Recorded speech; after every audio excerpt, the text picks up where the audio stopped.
আসসালামু আলাইকুম ওয়া রাহমাতুল্লাহি ওয়া বারাকাতুহু। নাহমাদুহু ওয়া নুসাল্লি আলা রাসূলিহিল কারীম, আম্মা বা'দ। ফাআউযু বিল্লাহি মিনাশ শাইতানির রাজীম। বিসমিল্লাহির রহমানির রহিম। ইয়া আইয়ুহাল্লাযীনা আমানু কুতিবা আলাইকুমুস সিয়াম কামা কুতিবা আলাল্লাযীনা মিন ক্বাবলিকুম লাআল্লাকুম তাত্তাকুন। সাদাকাল্লাহুল আযীম। ওয়া নাহনু আলা যালিকা মিনাশ শাহিদিন ওয়াশ শাকিরিন ওয়ালহামদুলিল্লাহি রাব্বিল আলামিন। সুপ্রিয় দর্শক শ্রোতা, সকলকে আন্তরিক প্রীতি ও শুভেচ্ছা জানাচ্ছি আজকের অনুষ্ঠান থেকে।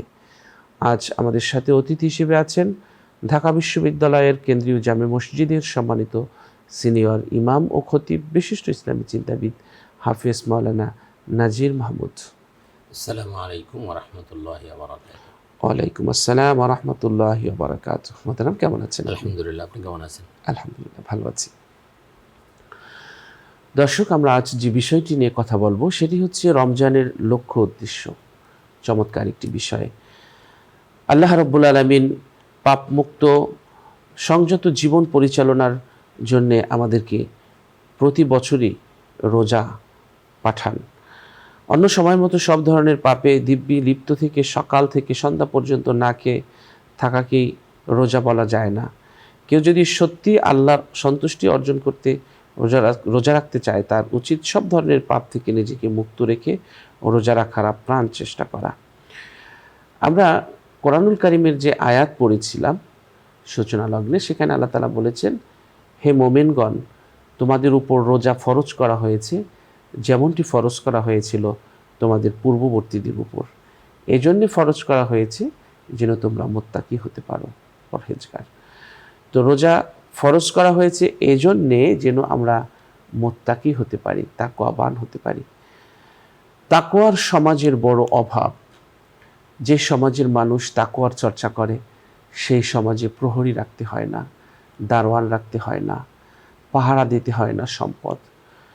যে সমাজের মানুষ তাকওয়াবান হয়ে যায় সেই সমাজের মানুষ অপরাধ করতে পারে না জেনে শুনে, অন্যের সম্পদ গ্রাস করতে পারে না।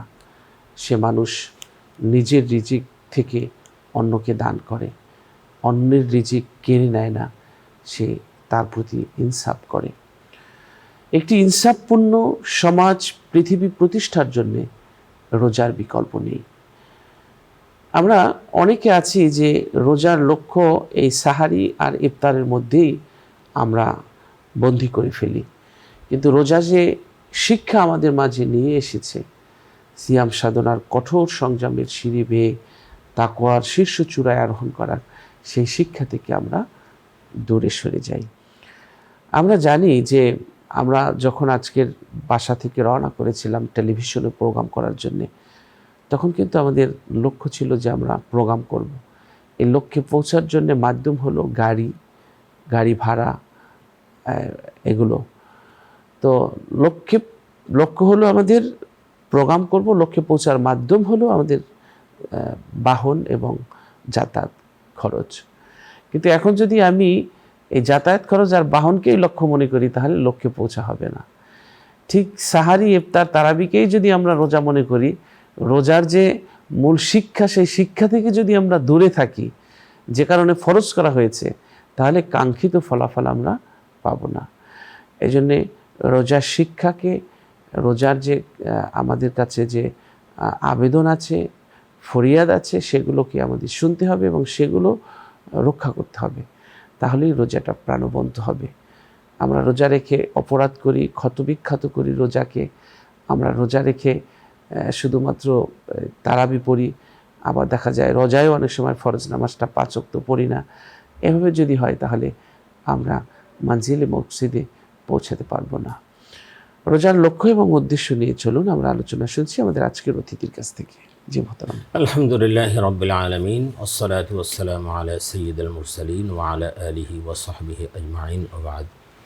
فقد قال الله تعالى في كلامه المجيد والفرقان الحميد: أعوذ بالله من الشيطان الرجيم، بسم الله الرحمن الرحيم، يا أيها الذين آمنوا كتب عليكم الصيام كما كتب على الذين من قبلكم لعلكم تتقون। صدق الله العظيم। ধন্যবাদ আপনাকে। একদম সময় উপযোগী একটি বিষয়ের আপনি অবতারণা করেছেন। আমরা আসলে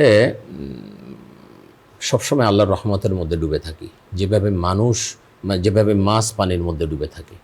তাই না হলে আসলে আমরা এক পাও চলতে পারতাম না। আর রমজান হলো এমন একটি মাস যে মাসে আল্লাহর রহমত, বরকত, মাগফিরাত, নাজাত একেবারে পরিপূর্ণ করে দেন। সবচেয়ে বেশি রহমত অবতীর্ণ হয় এই মাসে মানুষের জন্য। তেমনই একটি মাস আমাদের জন্য রমাদান। আপনি যেমনটি বলছিলেন বা আমি আয়াত তেলাওয়াত করেছি, রোজার মূল লক্ষ্য উদ্দেশ্য এখানে আল্লাহ রাব্বুল আলামিন ব্যক্ত করেছেন যে রোজা ফরজ করা হয়েছে আমাদেরকে না খাইয়ে রাখার জন্য নয়, এটা ফরজ করা হয়েছে এই জন্য যেন আমরা তাকওয়া অর্জন করতে পারি। এই তাকওয়াটা কি, এটা আমাদেরকে বুঝতে হবে। আর আমরা কতটুকু অর্জন করতে পারছি বা আমরা আসলেই কি অর্জন করতে পারছি কিনা, এই দুইটা বিষয় আমরা একটু আলোচনা করতে চাই। তাকওয়াটা কি সেটা আমাদেরকে বুঝতে হবে, বা কিভাবে এটা আমরা অর্জন করতে পারি। আপনি চমৎকার বলছিলেন যে তাকওয়া যদি অর্জন করা যায় তাহলে সেই সমাজে আর পুলিশ দরকার হয় না, গোয়েন্দা দরকার হয় না, সেই সমাজে অন্যায় অত্যাচার থাকতে পারে না। আর তাকওয়া যারা অর্জন করে তাদেরকে মুত্তাকি বলা হয়। আর আল্লাহ রাব্বুল আলামিন মুত্তাকিদের জন্যই জান্নাত প্রস্তুত করেছেন। আল্লাহ পাক কোরআনুল কারীমের মধ্যে বলছেন ওয়াসারিউ ইলা মাগফিরাতিম মির রাব্বিকুম, সূরা আলে ইমরানের মধ্যে বলছেন ওয়াসারিউ ইলা মাগফিরাতিম মির রাব্বিকুম ওয়া জান্নাতিন আরদুহাস সামাওয়াতু ওয়াল আরদু উইদ্দাত লিল মুত্তাকিন। আল্লাহ বলছেন তোমরা ধাবিত হও, দ্রুত অগ্রসর হও আল্লাহর ক্ষমার দিকে, মানে এমন সব কাজ করো যাতে আল্লাহ তোমাদেরকে ক্ষমা করে দেন। ইলা মাগফিরাতিম মির রাব্বিকুম, তোমাদের রবের ক্ষমার দিকে দ্রুত অগ্রসর হও। ওয়া জান্নাতিন, আর জান্নাতের দিকে অগ্রসর হও। আগে কিন্তু ক্ষমার কথা বলছেন, অর্থাৎ আল্লাহ যদি তোমাদেরকে ক্ষমা করে দেন জান্নাত অটোমেটিকলি তুমি পেয়ে যাবে, এই জন্য আগে ক্ষমার কথা বলছেন। অর্থাৎ এমন সব কাজ করো যাতে আল্লাহ তোমাকে ক্ষমা করে দেন। ওয়াসারিউ ইলা মাগফিরাতিম মির রাব্বিকুম ওয়া জান্নাতিন আরদুহাস সামাওয়াতু ওয়াল আরদু, যে জান্নাতের প্রশস্ততা হলো আসমান জমিন ব্যাপী। উইদ্দাত লিল মুত্তাকিন, যে জান্নাত প্রস্তুত করা হয়েছে মুত্তাকিদের জন্য। তাহলে আলটিমেটলি কি দাঁড়ালো, যে আল্লাহ রাব্বুল আলামিন রোজা ফরজ করেছেন তাকওয়া অর্জনের জন্য, মুত্তাকি বানানোর জন্য। আর তুমি যদি মুত্তাকি হও তাহলে তোমাকে জান্নাত দেওয়া হবে। তার মানে হলো আল্লাহ পাক আপনার আমার জন্য রোজা ফরজ করেছেন যেন আমরা জান্নাতি হতে পারি।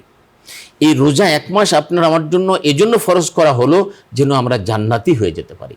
তাহলে একজন জান্নাতি মানুষের চরিত্র কেমন হওয়া দরকার, রোজা আপনাকে আমাকে সেই শিক্ষা দিচ্ছে, যেন আমরা জান্নাতি মানুষ হয়ে যেতে পারি, যেন আমরা মুত্তাকি হয়ে যেতে পারি। মুত্তাকি হলেই আল্লাহ পাক আপনাকে আমাকে জান্নাত দিবেন।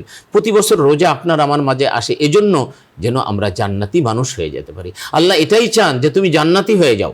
আমি তোমার জন্য একটা সুযোগ দিলাম, এক মাসের একটা কোর্স দিলাম, একটা প্যাকেজ দিলাম, যে তুমি যেন নিজেকে পরিশুদ্ধ করে একজন জান্নাতি মানুষ হয়ে যেতে পারো। এই জন্য আমাদেরকে রোজা প্রতি বছর আসে আমাদের মাঝে। রমজান মাস হলো এমন একটা জাহাজ, যে জাহাজ প্রতি বছর আসে গুনার সাগরে ডুবে থাকা মানুষগুলোকে উদ্ধার করে জান্নাতে পৌঁছে দেওয়ার জন্য। এটা হলো এমন একটি মাস। সুতরাং আমরা এর থেকে কতটুকু গ্রহণ করতে পারলাম সেটা হলো আমাদের বিবেচ্য বিষয়। আমরা কতটুকু গ্রহণ করতে পারলাম। এই তাকওয়ার কথা বলছেন, তাকওয়া কোরআনুল কারীমে বারবার বলা হয়েছে। নামাজের কথা বলা হয়েছে হয়তো ৮২ বার, আর তাকওয়ার কথা বলা হয়েছে ৯৩০ বার। এই তাকওয়াটা জিনিসটা কি? হযরত ওমর ইবনুল খাত্তাব রাদিয়াল্লাহু আনহু, দ্বিতীয় খলিফা, অনেক বড় সাহাবী, যিনি জান্নাতের সুসংবাদ পেয়েছেন, তিনি হযরত উবাই ইবনে কাব রাদিয়াল্লাহু আনহুকে জিজ্ঞাসা করলেন যে আল্লাহ পাক কোরআনুল কারীমে বারবার যে তাকওয়ার কথা বলেছেন, এই তাকওয়াটা আসলে কি? তো উবাই ইবনে কাব রাদিয়াল্লাহু আনহু ওমর ইবনুল খাত্তাবকে পাল্টা প্রশ্ন করলেন যে আপনি কি কখনো কাঁটাযুক্ত কোনো বাগানের মধ্য দিয়ে হেঁটেছেন? বলে হ্যাঁ। তো কিভাবে হেঁটেছেন? বলে যে আমার জামা কাপড় চাদর একদম আটসাট করে বেঁধে নিয়ে তারপরে অত্যন্ত সতর্কতার সাথে হেঁটেছি যাতে কাঁটা আমার গায়ে না বিঁধে যায়। বলে এইটার নাম হলো তাকওয়া। আপনি দুনিয়ার মধ্যে দিয়ে চলবেন, সিরাতুল মুস্তাকিমের উপরে চলবেন, দুনিয়ার চতুর্দিক থেকে পাপের কাঁটা আপনার গায়ে বিঁধতে চাইবে। শিরক, বিদআত, সগীরা, কবিরা, মানে বিভিন্ন ধরনের পাপের কাঁটা, হিংসা, বিদ্বেষ, নির্লজ্জতা, বেহায়াপনা, অনেক ধরনের কাঁটা, পাপের কাঁটা চতুর্দিক থেকে আপনার গায়ে বিঁধতে চাইবে। এর থেকে আত্মরক্ষা করে চলার নাম হলো তাকওয়া। আর রোজা আপনাকে আমাকে সেইটা শিক্ষা দেয়, কিভাবে আমি এই মানে আত্মরক্ষা করে চলতে পারি। রোজা আপনাকে আমাকে সেই শিক্ষা দিচ্ছে। তাকওয়া কিভাবে অর্জিত, তাকওয়া কাকে বলে, এটার ব্যাপারে মুআজ্জামুল ওয়াসিত আরবি অভিধান আছে, ওইখানে একটা ব্যাখ্যা দেওয়া হয়েছে, একটা সংজ্ঞা দেওয়া হয়েছে তাকওয়া কি। আর তাকওয়া হুয়াল খাউফ মিনাল্লাহি ওয়া আযাবিহি মা ইমতিসালু আওয়ামিরিহি ওয়া ইজতিনাবু নাওয়াহিহি আবিত তাকওয়া আন তাজআলা বাইনাকা ওয়া বাইনা আযাবিল্লাহি বিকায়াতুন বিফি'লিল আওয়ামিরি ওয়া তারাকান নাওয়াহি। তাকওয়া মানে হলো আসলে আল্লাহ এবং আল্লাহর আযাবের ভয়কে সামনে রেখে আল্লাহর যত আদেশ আছে সেগুলো পালন করা, যত নিষেধ আছে তার থেকে বিরত থাকা, এটার নাম হলো তাকওয়া। তাহলে আল্লাহর যত আদেশ আছে সেগুলো পালন করা, যত নিষেধ আছে তার থেকে বিরত থাকা, এর নাম হলো তাকওয়া। রোজা আপনাকে আমাকে হাতে কলমে সেটা শিক্ষা দেয় কিভাবে আল্লাহর আদেশকে পালন করতে হবে, কিভাবে আল্লাহর মানে নিষেধ থেকে বিরত থাকতে হবে, এইটা আপনাকে আমাকে হাতে কলমে শিক্ষা দিচ্ছে। তার আগে আরেকটা শব্দ আমরা একটু বিশ্লেষণ করবো, সেটা হলো সাওম, সিয়াম। সিয়াম হলো বহু বচন, এক বচন হলো সাওম। সাওম মানে হলো যে এমসাক বলা হয়, এমসাক বিরত থাকা। কিসের থেকে বিরত থাকবেন? সকাল থেকে সন্ধ্যা পর্যন্ত শুধু কি খানাপিনা থেকে বিরত থাকবেন, এর নাম সাওম না। আল্লাহ রাসূল সাল্লাল্লাহু আলাইহি ওয়াসাল্লাম বলছেন যে এটার নাম আসলে সাওম না, যে আপনি শুধু খানাপিনা পরিহার করবেন, এটার নাম সাওম না। বরং সাওম হলো সমস্ত রকম পাপাচার থেকে বিরত থাকবেন, এটার নাম হলো সাওম। খানাপিনার সাথে সাথে পাপাচার থেকে বিরত থাকবেন, এটার নাম হলো সাওম। হ্যাঁ, সুতরাং আপনি যদি শুধুমাত্র খানাপিনা সবে সাদেক থেকে নিয়ে সূর্যাস্ত পর্যন্ত খানাপিনাকে পরিহার করলেন কিন্তু পাপাচারকে পরিহার করলেন না, তাহলে আপনার সাওম হলো না। হাদিসের ভাষ্য অনুযায়ী আপনার সাওম হবে না। আপনাকে পাপাচার, খানাপিনা অর্থাৎ কয়েকটা জিনিসকে পরিহার করতে হবে। এক হলো আপনার খানাপিনাকে পরিহার করতে হবে, আর পাপাচারকে সাথে সাথে পরিহার করতে হবে, তাহলেই আপনার সাওমটা পরিপূর্ণ হবে। এবার আসেন যে এই যে যেটা বলা হয়েছে যে আল্লাহ রাসূল সাল্লাল্লাহু আলাইহি সাল্লাম যেটা বলেছেন যে মানে তাকওয়ার ব্যাপারে যেটা বলা হয়েছে, তাকওয়া মানে ভালো কাজ করা, খারাপ কাজ থেকে বিরত থাকা। রোজা আপনাকে কিভাবে হাতে কলমে সেটা শিক্ষা দিচ্ছে।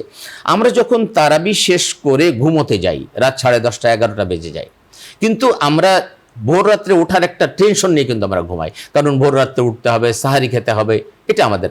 অনেকে আবার সাহারি খায় না, কিন্তু আমি বলবো সবাই একটু সাহারি খাবেন, কারণ আল্লাহ রাসূল সাল্লাল্লাহু আলাইহি ওয়াসাল্লাম বলেন তাসাহহারু ফাইন্না ফিস সাহুরি বারাকা, কারণ সাহারি তোমরা গ্রহণ করো, সাহারির মধ্যে বারাকা আছে। আপনার কিছু না খাইলেও সামান্য কিছু খাবেন, একটা খেজুর খান, একটু দুধ খান, একটু পানি খান, এটা সারাদিনের ক্লান্তি আসবে না এবং এর মধ্যে বারাকা আছে। আল্লাহর হাবিব বলছেন বারাকা আছে, সাহারি খাওয়া সুন্নাহ, আপনি খাবেন, কিছু বারাকাত আপনি অর্জন করবেন। যারা আমরা সাহারি খাইতে উঠবো একটু আগে উঠি, যারা আল্লাহকে পেতে চায় আর একটু আগে উঠবে, আধা ঘন্টা আগে উঠবে, হ্যাঁ, একটু তাহাজ্জুদ নামাজ পড়বে, কারণ এই সময় আল্লাহ রাব্বুল আলামিন প্রথম আসমানে অবতরণ করেন। কিভাবে অবতরণ করেন? আমাদের মতো নাই, আল্লাহর সম্মান অনুযায়ী তিনি অবতরণ করেন। আর এটা বুখারী শরীফের হাদিস, আপনি জানেন রজনীর শেষ প্রহরে 3 ভাগের শেষ ভাগে আল্লাহ পাক প্রথম আসমানে অবতরণ করেন, বান্দাদেরকে ডেকে ডেকে বলতে থাকেন, কে আসো ক্ষমা প্রার্থী, আমাকে বলো, আমি তোমাকে ক্ষমা করে দেবো। কে আসো বিপদগ্রস্ত, আমাকে বলো, আমি তোমাকে বিপদ থেকে উদ্ধার করবো। এইভাবে আল্লাহ পাক বিভিন্ন বিষয় ধরে ধরে ডাকতে থাকেন। কে আসো রিজিক অন্বেষণকারী, আমাকে বলো, আমি তোমাকে রিজিক দিব। একদম ফজর পর্যন্ত আল্লাহ পাক ডাকতে থাকেন, অর্থাৎ সাহারির শেষ সময় পর্যন্ত আল্লাহ পাক ডাকতে থাকেন। সুতরাং এই রমজান মাসে মানে তাহাজ্জুদ নামাজ পড়া খুব সহজ। আমরা একটু আগে উঠে তাহাজ্জুদ নামাজ পড়বো, সাহারি গ্রহণ করব। এই সাহারি গ্রহণ করে কিন্তু আমরা ঘুমাই যাই না, আমরা আবার দৌড় দিয়ে মসজিদে চলে যাই ফজরের নামাজ পড়ার জন্য। ফজরের নামাজ পড়ে এসে আমরা একটু বিশ্রাম নেই, এরপরে আমরা উঠে আবার আমাদের যে দৈনন্দিন কাজ, দুনিয়ার কাজের মধ্যে আমরা ব্যস্ত হয়ে যাই। কিন্তু আমাদের কান থাকে জোহরের আজানের দিকে, জোহরের আজান হয়ে যায়, আমরা সবাই মসজিদে চলে আসি নামাজ পড়ার জন্য। এই যে ফজরের নামাজ পড়লাম, আবার দুনিয়াবি কাজ করলাম, জোহরের নামাজ পড়ার জন্য মসজিদে চলে আসলাম, বিশ্বাস করেন এই যত কাজ করলাম সমস্ত কাজগুলোকে নামাজ পড়লে যে সওয়াব হতো সেই সওয়াব দান করা হবে। এই যে ফজরের নামাজ পড়লাম, আবার জোহরের নামাজ পড়লাম, মাঝখানে যে কাজগুলি করলাম, এই 2 বার নামাজ পড়ার কারণে সমস্ত কাজগুলোকে নামাজের সওয়াব দ্বারা পরিবর্তন করে দেওয়া হবে। আল্লাহু আকবার। আবার জোহর নামাজের পরে আমরা আবার দুনিয়ার কিছু কাজ করলাম, কিন্তু আমাদের দিলটা থাকে আসরের নামাজের জন্য লটকানো। ইন্তজারু as-সালাতু বা'দা as-সালাত বলা হয়েছে, এক নামাজের পরে আর এক নামাজের জন্য ইন্তজার করা, অপেক্ষা করা। যদিও মাঝখানে আপনি কিছু কাজ করেন, কিন্তু আপনার দিলটা থাকে মসজিদে যে আমি আবার নামাজ পড়বো। এর মাঝে যত কাজ করবেন সমস্ত কাজের সব নামাজে পরিবর্তন করে দেওয়া হবে। নামাজ পড়লে যা সব হতো সেই সব আপনাকে দান করা হবে। আবার চলে আসে আমি আসরের নামাজ পড়ার জন্য মসজিদে। আসরের পরে বাসায় ফিরে পরিবারের সকলকে নিয়ে ইফতারের জন্য বসে যাই, দ্রুত ইফতার করে মসজিদে চলে যাই মাগরিবের নামাজ পড়ার জন্য। মাগরিবের নামাজ পড়ে আসার পরে শরীরটা ক্লান্ত শ্রান্ত মনে হয়, কিন্তু আমরা ঘুমাই না, আবার চলে যাই ঈশার নামাজ পড়ার জন্য।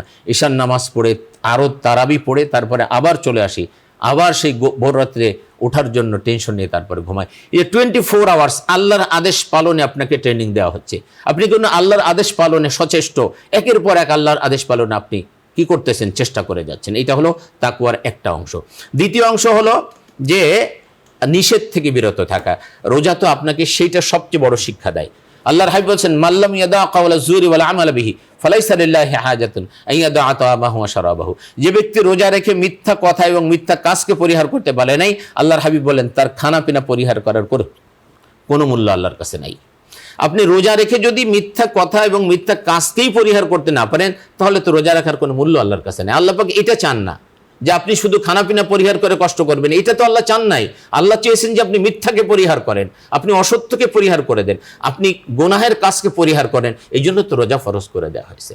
এই জন্য ওমর বিন আব্দুল আজিজ চমৎকার একটা কথা বলেছেন যে লাইসা তাকওয়াল্লাহি বিসিয়ামিন নাহারি ওয়ালা বিকিয়ামিল লাইল ওয়ালাকিন্না তাকওয়াল্লাহি তারকু মা হারামাল্লাহু ওয়া আদাউ মা ফতারাদাল্লাহ। তিনি বলছেন যে এইটার নাম তাকওয়া নয় যে তুমি দিনের বেলায় রোজা রাখবে, রাত জেগে জেগে নামাজ পড়বে, এটা তাকওয়া নয়। বরং তাকওয়া হলো আল্লাহ যা হারাম করেছেন সব কিছুকে তুমি দূরে ঠেলে দাও, সব কিছুকে পরিত্যাগ করো, আল্লাহ যা আদেশ করেছেন সব কিছুকে পালন করো, এটার নাম হলো তাকওয়া। এইটার নাম হলো তাকওয়া। তো রোজা আপনাকে আমাকে সেই শিক্ষা দিয়েছে। মাল্লাম ইয়াদা কাওলা যুরি ওয়াল আমাল বিহি ফালাইসা লিল্লাহি হাজাতুন আইয়াদা তাআমাহু ওয়া শারাবাহু। আল্লাহর হাবিবের জন্য স্পষ্ট বলেছেন। এই জন্য তো আমাদের অনেকে আসলে রোজা রাখি কিন্তু মিথ্যাকে পরিহার করতে পারে নাই। মিথ্যা কথা বলতেছে, মালের মধ্যে ভেজাল দিচ্ছে, তারপরে ঘুষ খাচ্ছে, সুদ খাচ্ছে, জুলুম করতেছে, নির্যাতন করতেছে। রোজা থেকে ফায়দা সে পাচ্ছে না, রোজা থেকে অরিজিনাল ফায়দা সে পাচ্ছে না। আমি এখানে একটা কথা বলি, আচ্ছা আপনি যে রোজা আছেন, রোজা দেখে আপনি খানা পিনা গ্রহণ করতেছেন না, হালাল খাবার খাচ্ছেন, হালাল খাবার সাময়িকভাবে আপনার জন্য হারাম করা হয়েছে, হালাল পানীয় সাময়িকভাবে হারাম করা হয়েছে, হালাল স্ত্রী সাময়িকভাবে হারাম করা হয়েছে, আপনি কোনোটা গ্রহণ করতেছেন না, কেউ কিন্তু দেখতেছে না, কিন্তু আপনি আল্লাহকে ভালোবেসে আল্লাহর ভয়কে সামনে রেখে আপনি এটা গ্রহণ করতেছেন না। তাহলে সাময়িকভাবে যেটা হারাম করা হলো সেটাকে হারাম জেনে আপনি গ্রহণ করতেছেন না, তাহলে স্থায়ীভাবে যেটা হারাম করা হলো সেটাকে কেন আপনি করতেছেন? কোন বুদ্ধিতে এটা করতেছেন? ওইটা তো স্থায়ীভাবে হারাম করা হয়েছে। ঘুষ, সুদ, মিথ্যা, গীবত, তাই না, শিকায়েত, জুলুম, নির্যাতন, এটা তো স্থায়ীভাবে হারাম। তো সাময়িকভাবে হারামটাকে আপনি ছেড়ে দিলেন, স্থায়ীভাবে যেটা হারাম করা হয়েছে সেটাকে আপনি ছাড়তে পারলেন না, এটা কেমন কথা হলো?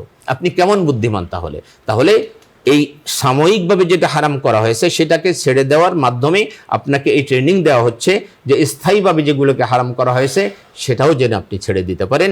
এই ট্রেনিংটা আপনাকে 1 মাস দেওয়া হয়েছে। এটা যদি আপনি 1 মাস ট্রেনিং দিয়ে আপনি যদি এটাকে রীতিমতো অভ্যাসে পরিণত করে আপনি স্থায়ীভাবে যেগুলোকে হারাম করা হয় সেটাকে ছেড়ে দিতে পারেন, আপনি মুত্তাকি হয়ে যাবেন। আল্লাহ রাব্বুল আলামিন জানেন, আল্লাহ পাক ভালো করে জানেন যে আপনি যদি 1 মাস পরিপূর্ণভাবে সিয়াম সাধনা করতে পারেন, যেভাবে আল্লাহ পাক বলেছেন ঠিক সেভাবে যদি আপনি সিয়াম সাধনা করতে পারেন, অর্থাৎ সমস্ত ভালো কাজগুলো করবেন, খারাপ কাজ থেকে বিরত থাকবেন, তাহলে 1 মাসে আপনি মুত্তাকি হয়ে যেতে পারবেন। বিশ্বাস করেন 1 মাসে আপনি জান্নাতি মানুষ হয়ে যেতে পারবেন। 1 মাসের বেশি লাগবে না। ডাক্তারের কাছে যখন আপনি যান, ডাক্তার প্রেসক্রিপশন লিখে দেয়, এই ওষুধ 15 দিন খাবেন, এই ওষুধ 1 মাস খাবেন, এই ওষুধ 10 দিন খাবেন। কারণ ডাক্তার জানে যে 10 দিন খেলে আপনি সুস্থ হয়ে যাবেন, এই ওষুধটা 15 দিন খেলে আপনি সুস্থ হয়ে যাবেন, এই ওষুধটা 1 মাস খেলে আপনি সুস্থ হয়ে যাবেন। ডাক্তার ভালো করেই জানে, এই জন্য 1 মাস দেয়, 15 দিন দেয়, 10 দিন দেয়। আল্লাহ পাক ভালো করেই জানেন যে কোনো বান্দা যদি 1 মাস শুধু রোজা রাখে তাহলে সে মুত্তাকি হয়ে যাবে। এই জন্য আল্লাহ পাক শুধুমাত্র 1 মাস আপনার উপর সিয়াম ফরজ করে দিয়েছেন। আল্লাহ পাক জানেন কোনো বান্দা যদি 1 মাস শুধু সিয়াম সাধনা করে সে মুত্তাকি হয়ে যাবে। 1 মাসের বেশি দরকার হবে না। যদি বেশি দরকার হতো তাহলে আল্লাহ পাক 2 মাস দিতেন। দরকার হবে না ভাই, শুধু 1 মাস আপনি একটু চেষ্টা করেন, 1 মাস শুধু সিয়াম সাধনা করেন, দেখবেন যে ইনশাআল্লাহ আপনি মুত্তাকি হয়ে যাবেন, জান্নাতি মানুষ হয়ে যেতে পারবেন। আমি একটা কথা বলি, আমরা কি পারি না একটা প্রতিজ্ঞা করি যে 1 মাস আমি গুনাহমুক্ত জীবনযাপন করব, 1 মাস আমি কোনো গুনাহ করব না? আমি একটা কথা বলি, দেখুন মনে করেন আমার এই রুমটা, আমি যে বাসায় বসবাস করি বা যেখানে আসি, এইটাকে আমি এসি লাগাইছে, এটা ঠান্ডা করব। ঠান্ডা করার জন্য আমি এসি লাগালাম। তো এসি লাগানো, এসি ছাড়ার আগে কি করি, আমাদের দরজা জানালাগুলো সব বন্ধ করে দিতে হয়, তারপরে এসি ছেড়ে দিতে হয়। আপনি যদি দরজা জানালাগুলোকে খোলা রেখে এসি ছেড়ে দেন তাহলে কিন্তু ঘর ঠান্ডা হবে না, বরং এসিটা দ্রুত নষ্ট হয়ে যাবে। ঘর ঠান্ডা করতে গেলে কি করতে হবে, আগে দরজা জানালাগুলোকে বন্ধ করে দিয়ে তারপরে এসি ছেড়ে দিতে হবে, দ্রুত ঘরটা ঠান্ডা হবে। সুতরাং আপনি যদি রোজা থেকে ফায়দা পেতে চান, আপনি গুনাহের সমস্ত দরজা জানালাগুলোকে আগে বন্ধ করে দেন, গুনাহের সমস্ত ছিদ্রগুলোকে বন্ধ করে দেন, তারপরে রোজা রাখেন। বিশ্বাস করেন আপনি রোজা থেকে ফায়দা পাবেন। আপনি রোজা থেকে যদি ফায়দা পেতে চান, আপনার গুনাহের সমস্ত দরজাগুলোকে বন্ধ করে দিন, গুনাহ করার সমস্ত ছিদ্রগুলোকে বন্ধ করে দিন, তারপরে রোজা রাখেন, দেখবেন আপনি একজন ভালো মানুষ হয়ে যাবেন। আমি কথা বলছি না যে 1 মাস গুনাহ বন্ধ করে দেন তারপরে আবার গুনাহ করবেন না। 1 মাস গুনাহমুক্ত জীবনযাপন করেন, বিশ্বাস করেন আপনি মুত্তাকি হয়ে যাবেন। আর আপনি যখন মুত্তাকি হয়ে যাবেন, 1 মাস পরে আপনি গুনাহ করার কোনো ইচ্ছাই আপনার মধ্যে জাগবে না, গুনাহ করার কোনো রকম খাহেসাত আপনার মধ্যে থাকবে না। আপনি তো তখন মুত্তাকি হয়ে যাবেন, আপনি তো জান্নাতি মানুষ হয়ে যাবেন, গুনাহ করার মতো ইচ্ছা আপনার মধ্যে থাকবে না। তাই আসুন আমরা সকলে মিলে অন্তত 1 মাস গুনাহমুক্ত জীবন যাপন করে রোজার যে মূল লক্ষ্য উদ্দেশ্য সেটা যেন আমরা হাসিল করতে পারি, আমরা যেন সত্যিকারের তাকওয়া অর্জন করতে পারি। এজন্য যদি রোজা রেখে আমার একটা বিষয় আমার খুব কষ্ট লাগে। দেখুন, রমজানকে কেন্দ্র করে আপনি আরব রাষ্ট্রগুলোকে বাদ দিলাম, আপনি যদি ইউরোপ আমেরিকায় যান তাহলেও দেখবেন রোজাকে কেন্দ্র করে সেখানে নিত্য প্রয়োজনীয় জিনিসের দাম কমায় দেওয়া হয়েছে। নিত্য প্রয়োজনীয় মুসলমানদেরকে এই রোজাকে কেন্দ্র করে ওইখানে নিত্য প্রয়োজনীয় জিনিসের দাম কমায় দেওয়া হয়েছে, ডিসকাউন্ট করে দেওয়া হয়েছে শুধু রোজাকে উপলক্ষ করে। অথচ এই বাংলাদেশের যেখানে 92% মুসলমান, এখানের ব্যবসায়ীদের মধ্যে 95% মুসলমান ব্যবসায়ীরা, তারা সিন্ডিকেট করে রোজাকে উপলক্ষ করে সমস্ত জিনিসের দাম বাড়িয়ে দেওয়া হয়েছে।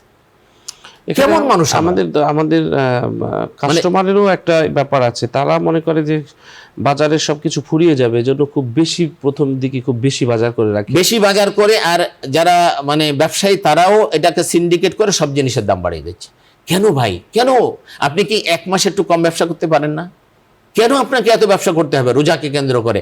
সবাই একেবারে সমস্ত মালামাল দোকানে উঠায় রাখতেছে, রোজাকে কেন্দ্র করে বড় রকম একটা ব্যবসা করতে হবে। কেন রোজাকে কেন্দ্র করে আপনি একটু ছাড় দেন। অন্য মাসে যে ব্যবসা করেছেন, 11 মাসই তো ব্যবসা করেছেন, এই মাসটা একটু কম ব্যবসা করেন, যে রোজাদারের প্রতি একটু এহসান করেন যে আমি রোজার মাসে আরো রোজাদারের জন্য আমি এটা ছাড় দেই। হতে পারে এই ছাড় দেওয়ার কারণে আল্লাহ পাক আপনাকে ক্ষমা করে দিতে পারেন। সুতরাং আমরা যেন এই কাজটা না করি, আমরা যেন অন্তত রোজার মাসে রোজাদারদের প্রতি এহসান করতে পারি। নিজে রোজা রাখবো, অপরকে রোজা রাখার জন্য সুযোগ করে দেব, এই এহসান করে আমি যেন কি করতে পারি, মানুষের প্রতি এহসান দেখাতে পারি। সুতরাং আমরা যেন এই কাজটা না করি। এটা একটা সিন্ডিকেট করে আমরা প্রতি বছর যেটা দেখি এই কাজটা হয়, এটা যেন আমরা না করি। ব্যবসায়ী ভাইদের প্রতি আমার এই আবেদন থাকবে।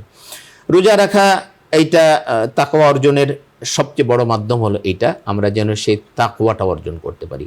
তাকওয়া যখন ভিতরে অর্জিত হয়ে যাবে, তাকওয়া বলা হয় এমন একটা অতন্দ্র প্রহরী, যার মধ্যে তাকওয়া থাকে সে আর কখনো খারাপ কাজের কাছে যেতে পারে না।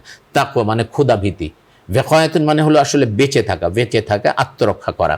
যার মধ্যে সেই গুণাগুণটা চলে আসবে, ওই ব্যক্তি সমস্ত মানুষের চোখের আড়ালে গেলেও আর কখনো খারাপ কাজ করতে পারবে না। একজন মুত্তাকি ব্যক্তি যার মধ্যে তাকওয়া অর্জিত হয়েছে, সে যদি ওই সচিবালয়ের বড় একটা চেয়ারে বসে থাকে, সচিব মনে করেন একজন সচিব, তার মধ্যে পরিপূর্ণ তাকওয়া আছে, তার কাছে যদি 5 কোটি টাকার একটা ব্রিফকেস চলে যায়, 5 কোটি টাকার সমস্ত আইন শৃঙ্খলার সমস্ত চোখ ফাঁকি দিয়ে তার কাছে চলে গিয়েছে, একটা সই করে দিতে হবে, সইটা অন্যায় সই, কেউ দেখতেছে না, সই যদি করে দেয় 5 কোটি টাকা সচিব সাহেবের হয়ে যাবে। কিন্তু তার মধ্যে যদি তাকওয়া থাকে সে এই সইটা করবে না, কারণ সে জানে কেউ না দেখলেও আল্লাহ দেখতেছেন, এটার দ্বারা দেশের ক্ষতি হবে, এই সই করলে দেশের ক্ষতি হবে, জনগণের ক্ষতি হবে, সে কখনোই সই করবে না, কারণ তার মধ্যে তাকওয়া আছে। এইখান থেকে একমাত্র তাকওয়া তাকে বাঁচাতে পারে, অন্য কোনো কেউ তাকে বাঁচাতে পারবে না। শুধুমাত্র তার মধ্যে যদি তাকওয়া থাকে তাহলেই শুধুমাত্র সে বাঁচতে পারবে। সুতরাং তাকওয়া হলো এমন একটা অতন্দ্র প্রহরী যে সব সময় মানুষকে গুনাহ থেকে বাঁচিয়ে রাখতে পারে। সুতরাং আমরা যেন রমজানের এই 1 মাস এই তাকওয়া অর্জন করে যেন আমরা নিজেকে ধন্য করতে পারি। আল্লাহ পাক আমাদেরকে রোজা ফরজ করেছেন এই জন্য যেন আমরা তাকওয়া অর্জন করতে পারি। 1 মাস আমরা একটু প্র্যাকটিস করি ভালো মানুষ হওয়ার জন্য, কারণ রোজার পরে আমরা আসলে কে কতদিন বাঁচবো আমরা কেউ জানি না। রমজান তো বারবার আসে আর চলে যায়। আমরা কি সে আগের মতোই থেকে যাব, নাকি রমজান আমাদেরকে একটু পরিবর্তন করব? আল্লাহ পাক তো রমজান দিয়েছেন যেন আমরা নিজেকে পরিবর্তন করে নিজেরা মুত্তাকি হয়ে আমরা যেন নিজেরা জান্নাতি হতে পারি। আল্লাহ পাক কিন্তু সেই সুযোগ আমাদেরকে করে দিয়েছেন, আমরা যে জান্নাতি হতে পারি, আমরা যে জান্নাতি হয়ে দুনিয়া থেকে যেতে পারি, এরকম একটা সুযোগ আল্লাহ পাক আমাদেরকে করে দিয়েছেন। আমরা যদি সেই সুযোগটা গ্রহণ না করি সেটা আমাদের জন্য বড় দুর্ভাগ্য হয়ে যাবে। আল্লাহ পাক আমাদেরকে তৌফিক দান করুন, আমরা যেন মুত্তাকি হতে পারি। আমিন। দর্শক, রমজান আসলে পূর্ণের একটি প্যাকেজ নিয়ে আসে আমাদের কাছে। আমরা জানি যে আমরা ভাত রান্না করেছি আমাদের দাদিরা নানিরা চুলায়। তো গ্রামের যে চুলা, সেখানে দেখা গেল যে 20-25 বছর একই চুলায় রান্না করছে, কিন্তু সেই যে আগুনে পোড়াচ্ছে মাটিকে, সেই মাটি থেকে ইটও হচ্ছে না, বাড়িও বানানো যাচ্ছে না। কিন্তু দেখা যাচ্ছে যে ইটের ভাটায় মাটিটাকে আলাদা করে নিয়ে যখন একটা সপ্তাহ জ্বালানো হয়, পোড়ানো হয়, তখন ওই মাটিটা পুড়ে ইট হয় এবং সেটা দিয়ে বিল্ডিং তৈরি হয়। শত বছর সেখানে সেই ইট বিল্ডিংকে দাঁড় করিয়ে রাখে। ঠিক আমরা যখন 11টি মাস গুনার সাথে মিশে থাকি, ওই গুনার সংযোগ থেকে বিচ্ছিন্ন করে একটি মাসের মধ্যে আল্লাহ তাআলা আমাদেরকে নিয়ে আসেন ইটের ভাটার মতো। নিয়ে এসে আমাদেরকে আমাদের যে ক্ষুধার যে চর্চা এবং রোজা রেখে আমরা আমাদের যে পাপগুলো কিভাবে পুড়ে ফেলতে হয়, এই প্রশিক্ষণগুলো আল্লাহ তাআলা আমাদেরকে দেন এবং আমাদেরকে জ্বালান, আমাদেরকে পোড়ান।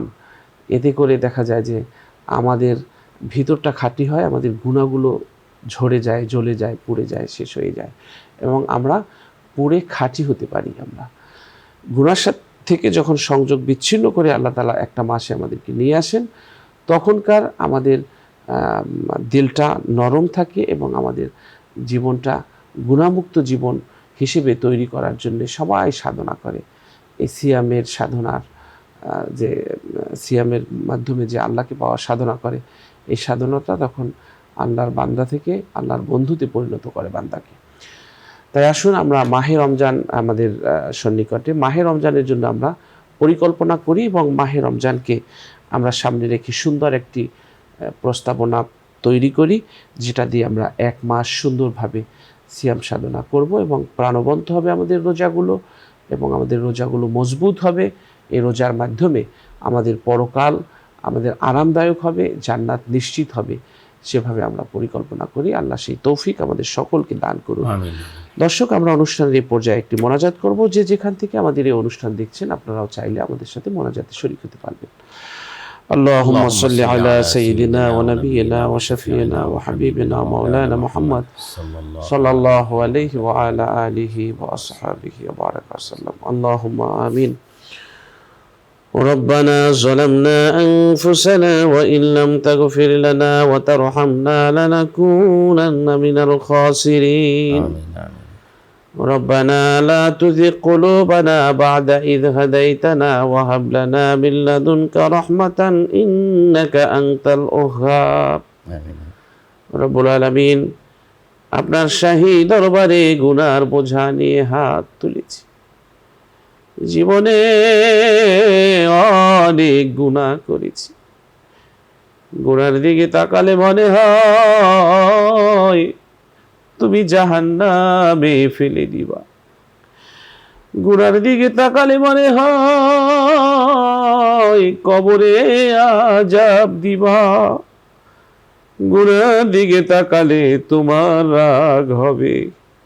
গুনার দিকে নয় গো আল্লাহ, মোদের মিনতি আর আকুতির দিকে তাকিয়ে জিন্দেগীর গুনাহগুলো তুমি ক্ষমা করে দাও। আমিন। রব্বুল আলামিন, কত গুনাহ করেছি তুমি ছাড়া আর কেউ জানে না। আল্লাহ তাআলা সবগুলো গুনাহ খাতা তুমি মাফ করে দাও। আমিন আমিন। আগে যা করেছি, যা বর্তমানে করছি, আল্লাহ আর যেন এই গুনাহগুলো আমরা না করি, সেরকমের তওবা করার তৌফিক দাও। আমিন। রাতের দিনের গোপন প্রকাশ্য মনের মধ্যে লুকিয়ে থাকা যত ধরনের গুনার তৃষ্ণা আছে, সব তুমি আল্লাহ দূর করে দাও। আমিন আমিন। আল্লাহ তাআলা এই অনুষ্ঠানের পৃষ্ঠপোষক বসুন্ধরা গ্রুপের চেয়ারম্যান, তাকে নেক হায়াতে তৈয়্যিবা দান করো। আমিন আমিন। আল্লাহ গ্রুপের সব প্রতিষ্ঠানগুলোকে কবুল আর মঞ্জুর করো। আমিন। আল্লাহ তাআলা সিয়াম সাধনা সঠিকভাবে আমাদেরকে পালন করার তৌফিক দান করো। আমিন। আল্লাহ সুস্থ রেখো, ভালো রেখো, নিরাপদে রেখো, যেন মাহে রমজানের পুরো সময় ইবাদত বন্দিগিতে আমরা কাটাতে পারি। কোরআনের সাথে সম্পর্ক তৈরি করতে পারি, আমিন কোরআন শিখতে পারি, বুঝতে পারি, জানতে পারি, মানতে পারি, সেই যোগ্যতা আমাদেরকে তুমি দান করো। আমিন উপকারী জ্ঞান দান করো। যতটুকু জ্ঞান দান করেছ মানুষের কল্যাণে, এই জ্ঞান দিয়ে কাজ করার তৌফিক তুমি দান করো। আমিন ব্যবসায়ীদেরকে তুমি আল্লাহ হেফাজত করো। রোজাদারকে যেন কষ্ট না দেয় আল্লাহ, সেরকম মানসিকতা সব ব্যবসায়ীদের মধ্যে তুমি তৈরি করে দাও। আমিন রব্বানা লা তুযিগ কুলুবানা বা'দা ইয হাদাইতানা ওয়া হাব লানা মিন লাদুনকা রাহমাতান ইন্নাকা আনতাল ওয়াহ্হাব। সুবহান রাব্বিকা রাব্বিল ইজ্জাতি আম্মা ইয়াসিফুন ওয়া সালামুন আলাল মুরসালিন والحمد لله رب العالمين আমিন আমিন আমিন। দর্শক, দীর্ঘ সময় আমাদের সাথে যারা থেকেছেন সকলকে অনেক অনেক ধন্যবাদ জানিয়ে শেষ করছি আজকের অনুষ্ঠান। আল্লাহ হাফেজ। আসসালামু আলাইকুম ওয়া রাহমাতুল্লাহি ওয়া বারাকাতুহু।